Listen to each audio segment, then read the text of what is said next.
Alors, moi, j'ai accepté en réalité de participer à Front Populaire à un moment où Front Populaire devait être un média, une revue. J'ai donc écrit un papier pour la première revue de Front Populaire, et c'est un papier de témoignage principalement sur ce qui s'est passé pendant le mouvement des Gilets jaunes, la manière dont les politiques ont réagi, la manière dont les médias ont réagi, ce qu'ont subi les manifestants, ce qu'on réclamait, etc. Et puis, j'esquisse des solutions effectivement pour l'avenir qui sont assez conformes aux solutions que je préconise là aujourd'hui, puisque j'ai écrit le papier il n'y a pas très longtemps. Bon, maintenant, je vais pas faire partie de l'équipe de Front Populaire parce qu'il se trouve que entre-temps, le projet a évolué.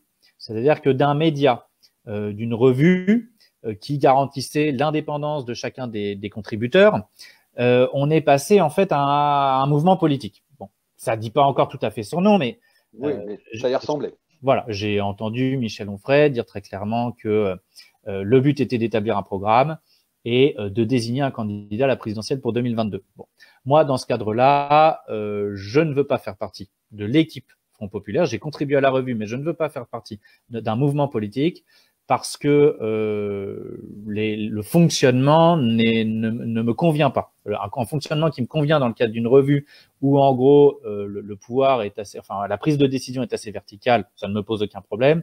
En revanche, dans le cadre d'un mouvement politique, si vous voulez, très concrètement, c'est Michel Onfray, hein, pour dire les choses, qui choisit les gens qui participent avec lui à ce mouvement. Bon, sans que les uns et les autres n'aient de mots à dire. Ça veut dire que demain, il pourrait y avoir encore des nouvelles personnes qui intègrent. Ça fait très jacobin pour aller dans le sens de Michel Onfray comme méthode de décision, non?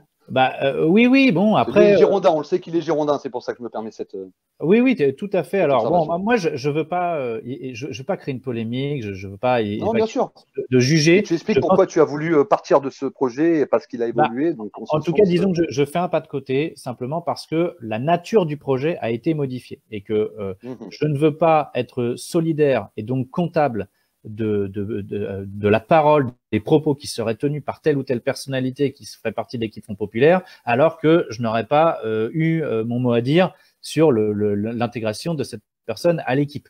De la même manière, je veux pas être comptable potentiellement d'un programme auquel j'ai pas participé. Bon, bref, l'idée que je me fais, c'est qu'il y a beaucoup de gens qui me font confiance, qui me suivent parce que j'ai des idées, et je n'ai pas du tout envie d'être happé par tel ou tel et d'être comptable sans avoir eu mon mot à dire, sans avoir eu de maîtrise sur ce que j'ai à dire. Donc c'est la raison pour laquelle… trahir ceux qui le suivent, en fait, si je peux résumer. Et d'ailleurs, ça me fait penser tout de suite à une question. On t'a souvent taxé d'avoir des volontés électorales sur 2022, notamment au sein des Gilets jaunes. Est-ce que c'est quelque chose qui t'anime réellement, ou est-ce que c'est quelque chose sur lequel toi tu as une vision assez différente des mots qu'on peut en dire en off? Je vais essayer d'être très clair. En fait, pendant des mois, on m'a posé cette question-là. Bon, j'ai toujours dit que j'avais pas un refus de principe, un refus absolu à